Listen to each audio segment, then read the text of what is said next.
Hello friends, मैं अनुराग श्रीवास्तव। आज मैं आपको हमारे बीच के कुछ महान हस्तियों के बारे में बताना चाहता हूँ, जिन्होंने इस कहावत को सच कर दिखाया कि लहरों से डरकर नौका पार नहीं होती, कोशिश करने वालों की कभी हार नहीं होती।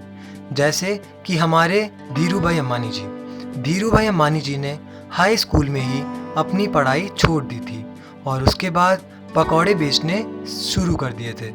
दोस्तों, धीरू भाई अम्बानी जी का मानना था कि पैसे से पढ़ाई का कोई रिलेशन नहीं है, क्योंकि ये ज़रूरी नहीं कि दुनिया में एक पढ़ा लिखा इंसान ही पैसे कमा सकता है। कुछ सालों तक पकौड़े बेचने के बाद 1948 में 16 साल की उम्र में वे अपने भाई के मदद से अपने फ्रेंड के साथ यमन के ईडन शहर में चले गए। ईडन पहुंच के पेट्रोल पंप में काम करना शुरू कर दिया।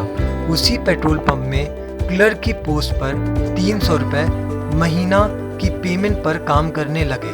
फिर भी वो सोचते थे कि अमीर बनने के लिए खुद का बिजनेस स्टार्ट करना होगा, और यही सोच के वो दिन भर मेहनत और लगन से काम करते रहे और इनके काम से खुश होके इनकी कंपनी के मालिक ने उनको मैनेजर बना दिया। और कुछ दिन बाद वहाँ काम करने के बाद वो छोड़ के इंडिया वापस आ गए।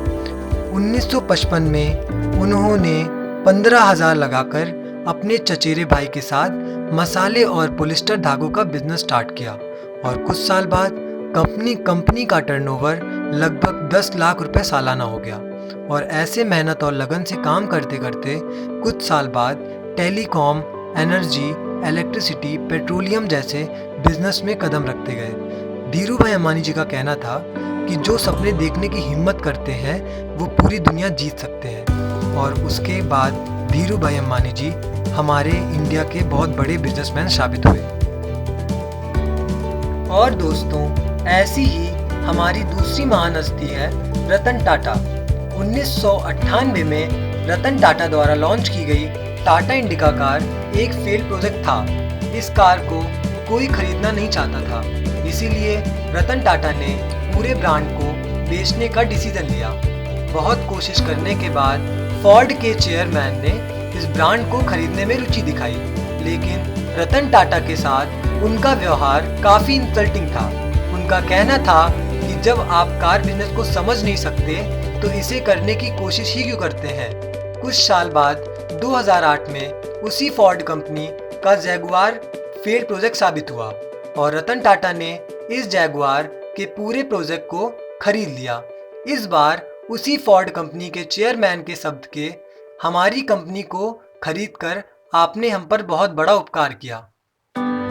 और ऐसी ही हमारी तीसरी महान हस्ती है सुंदर पिचाई। फर्श पर सोने वाले सुंदर पिचाई, जो कि आज गूगल के सीईओ हैं। उनकी फैमिली 2 कमरे के एक मकान में रहती थी। घर में ना ही टीवी थी और ना ही कार। सुंदर पिचाई 17 साल की उम्र में आईआईटी की परीक्षा पास करके आईआईटी खड़गपुर में एडमिशन लिया और वो हर बैच के टॉपर थे। सुंदर पिचाई इलेक्ट्रॉनिक्स के क्षेत्र में अलग अलग विषयों पर काम कर रहे थे और उनका पहला प्यार इलेक्ट्रॉनिक्स था।